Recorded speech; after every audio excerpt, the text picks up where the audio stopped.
started in 1995 by 14 Filipino students at Brown University as an opportunity to voice the many perspectives of silenced Filipinas and, by extension, all silenced women. Our words celebrate the multiplicity and diversity of the Filipino culture and experience.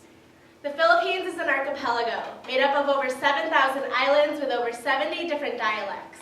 Reflecting these diverse perspectives, Archipeleg-a is made up of the females of the Filipino Alliance at Brown University. Each semester, the members of Archipeleg-a collaboratively write, edit, and perform new scripts. This semester, Archipeleg-a is Francis Aquino, Gianna Uson, Mariel Bugayon, Dinara Rivera, Danielle Peterson, Angelica Johnson, And Sarah Day Dion.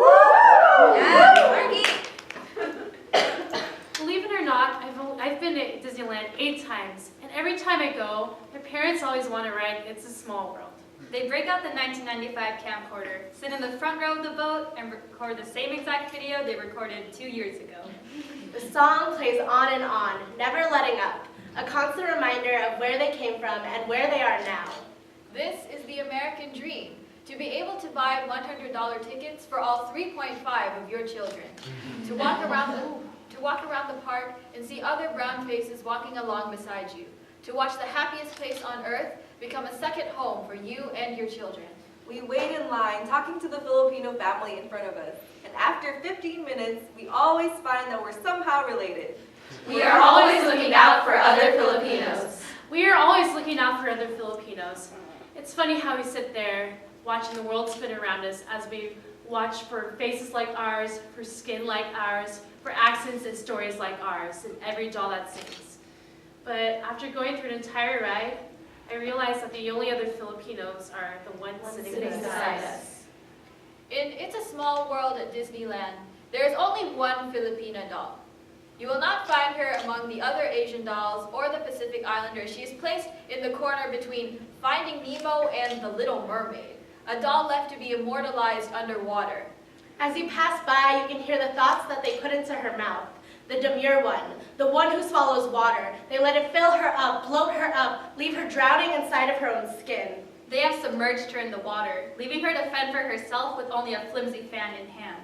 It's as if they think the only fight she's fighting is the one against the wind, against burdens of Mother Nature, and not of white men playing God. One Filipina, because one is enough to represent an entire people bound by the sea. Is this how they see us? The manifestation of someone else's Filipino stereotype? Light skin, 3 shades lighter than my grandmother's calloused hands. top bun, Waves and curls tightly restrained out of sight. butterfly sleeves, Rigid, preset curves and manufactured bodies. mouth shut. Complacent in her silence. What were they telling me?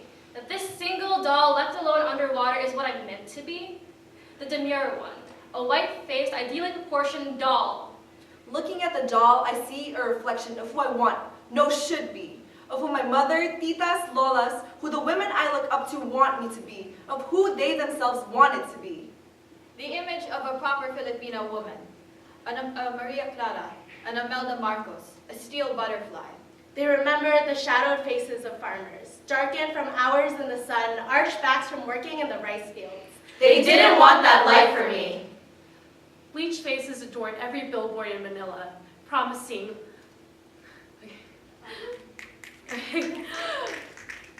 In Manila, bleached faces adored every billboard, promoting the latest skin whitening products, making sure you'll look like you'll never spend a day out in the sun. An obsession with pale complexion, the face of flawless beauty. Sayang, what a waste. Maganda sana siya. I could be beautiful, Kaya lang maitim. except that I am dark-skinned. I see in my titas pale powdered faces, in the jars of cream and bars of papaya soap. Products that promise to bleach the darkness away, to rid them of the dirt and grime that is their culture. Notice. There is only one doll on top of the platform, a silver crown on top of her pretty little head. Our motherland has replaced all farmers, fishermen, teachers, nurses, and nannies with a single image of complacency. I took a quiz once to see which Disney princess I'd be, and I got Cinderella, the friend of the mice. The pearly white, glossed up, quintessential image of dependence. If I needed my wishes to come true, I wouldn't passively wait for fairies to come out of the night. But I wouldn't even get the chance to. Because if she had dark skin and black hair like me, her work ethic wouldn't be applauded. It'd be expected. We wouldn't sympathize with her plight, her evil stepmothers in worn-down rags. We'd call the fireplaces fields and watch her scrub the dirt out of her skin, playing pretend at a foreign dream. If she had dark skin, black hair, and brown eyes like me, there'd be no ball gown the color of her eyes, nothing for her to prance around in and pretend is hers, because she's already wearing the remnants of her pride. She's already wearing the gown. They only tore it up and called it rags, so she'd have something else she could work infamously hard for, and they could point to her as the model for dressing the part. Cinderella said to her fairy godmother, Why, it's like a dream, a wonderful dream come true. "But my dreams don't involve donning white, or chokers cutting off my words." Bombarded with these images of Light skin, top bun, Butterfly sleeves. Mouth shut. We learn to aspire for nothing more than to be. light skin, top bun, Butterfly sleeves. Mouth shut. The ideation of Western creation becomes our fixation.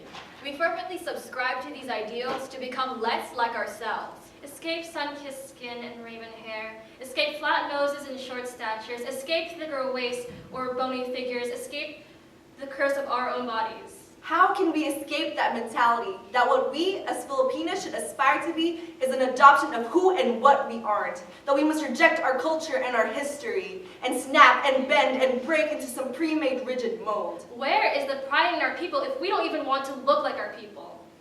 I want to see a doll like me. Dark hair, dark skin, perfectly imperfect figure. To see women like me is to know I exist. My skin is a perfect shade of the countryside. My hair knots and curls like the tangled vines of the wild rainforest. My curves are the fruitful mountainside. My voice roars with the crashing of the sea against the shore. My heart beats in sync with the footsteps of my ancestors. This is our dream. to walk around the park and see other brown faces walking along beside us, to watch the happiest place on earth become a second home.